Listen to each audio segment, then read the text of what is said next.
سيدنا العزير عليه السلام لما مر على بيت المقدس وهي خاوية على عروشها قال أن يحيي هذه الله بعد موتها فأماته الله 100 عام ثم بعثه قال كم لبثت؟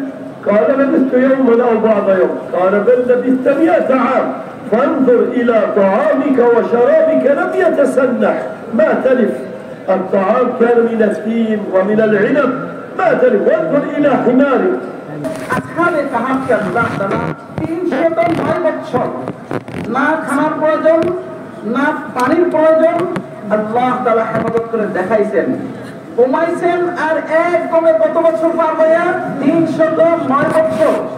আচ্ছা এই 309 বছরে মুখ বড় হয় নাই, দাড়িও বড় হয় নাই, চুলও বড় হয় নাই। জি মানুষের দিনে দিনে কি হয় সবকিছু বড় হয়ে যায়। চুলের মধ্যে এমন না যে 1 বছর গেলে 2 বছর 10 বছর করে চুল টুল সব সাদা হয়ে গেল, না কোনো পরিবর্তন নাই, যেরকম ছিলেন সেরকম। এই অবস্থা কে করছেন? আল্লাহ। এরকম হেফাজত করেনওয়ালা জিজ্ঞেস করছে কতক্ষণ ঘুমাইছো?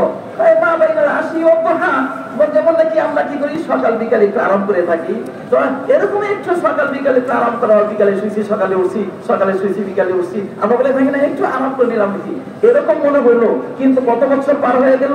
309 বছর। 309 বছর। এরকম হেফাজত করেনওয়ালা আল্লাহ ব্যতীত কেউ হইতে পারে কি? অসম্ভব। হেফাজত করেনওয়ালাকে আল্লাহ, পালনেওয়ালাকে আল্লাহ। আসবাবের মাধ্যমে আসবাব ছাড়া আসবাবের বিপরীতে একক জাত, একক ক্ষমতার মালিক হলেন আল্লাহ।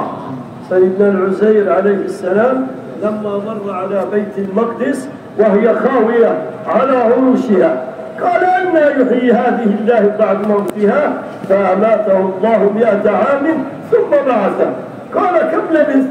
قال لبثت يوما أو بعض يوم قال بل لبثت 100 عام فانظر إلى طعامك وشرابك لم يتسنح ما تلف الطعام كان من التين ومن العنب ما تلف وانظر إلى حمارك وانظر إلى حمارك ولنجعلك آية الله جعله آية وجعل حماره آية جمع العظام وجاء اللحم على العظام وقام الحمار سيدنا عزير بعد 100 سنة من يستطيع على هذا غير الله عز وجل. هذه قدرة الله انفرد بها سبحانه وتعالى في الخلق وفي الرزق وفي الحفاظة وفي التدبير. هذه صفات الله وحده سبحانه وتعالى. বলে আল্লাহ তাআলা তিনি যে কান্নাওয়ালা, তিনি যে হেফাজত করেনওয়ালা, সব কিছু পরিবর্তন করেনওয়ালা, তিনি দেখাচ্ছেন শিখাচ্ছেন মানুষকে, ও মানুষ আমি সব কিছু করেনওয়ালা। বলে হযরত উযাইর আলাইহিস সালাম বাইতুল মুকাদ্দাস থেকে যাচ্ছিলেন, তো যাওয়ার পথে দেখলেন একটা বসতি। তো তিনি বসতি দেখে আশ্চর্য হয়ে গেলেন যে তারা আবার মরবে, তারা শেষ হয়ে যাবে, নিঃস্ব হয়ে যাবে বসতি। আবার আল্লাহ তারা সবকিছু জীবন করবেন, কিভাবে করবেন, কেমন হবে তার অবস্থা। সামান্য দিনের মাঝে এই অবস্থা আসতে না আসতেই আল্লাহ তাআলা ওনার উপরেই মৃত্যু দিয়ে দিলেন। তো যখন মৃত্যু হয়ে গেল, তো মৃত্যু হওয়ার পরে অর্থাৎ ওনার উপর মৃত্যুর আসবাব এসে গেল। মৃত্যুবরণ করার পরে আল্লাহ তাআলা আবার ওনাকে জীবিত করলেন। জীবিত করার পরে ওনাকে জিজ্ঞেস করলেন কতটুক তুমি আরাম করলে অথবা তুমি দুনিয়া থেকে বিয়োগ দিলে কতটুক সময়।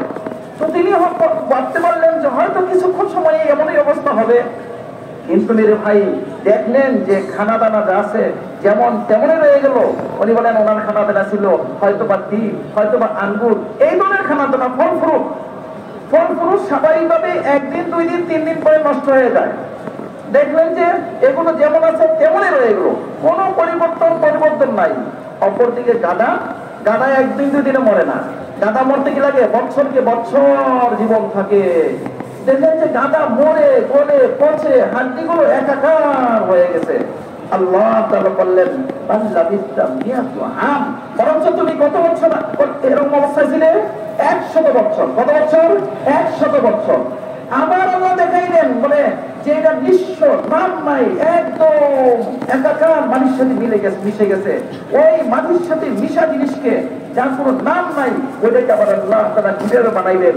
ওই যে উনি বাইতুল মুকাদ্দাস থেকে যাচ্ছিলেন, বল দিনের মাঝে আসলো, আবার কিভাবে আল্লাহ এই বসতিকে নিঃস্ব করে আবার কিভাবে এই লোকজনকে জীবিত জীবন দান করবেন তো আল্লাহ দেখাচ্ছেন।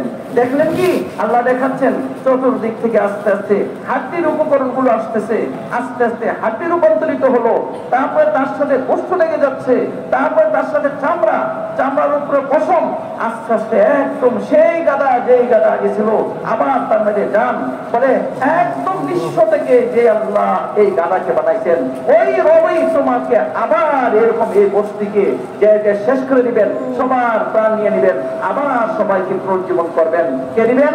আল্লাহ। বলে আল্লাহ তারা একক যাক ইনফারাবা, তিনি হলেন একক, যে নাকি কি বলে বানানের লাইনে, সবকিছুর মালিক হওয়ার লাইনে, সবকে পালার লাইনে, সবকে হেফাজত করার লাইনে, সবকে পরিচালনা করার লাইনে একমাত্র দাস হলেন আল্লাহ।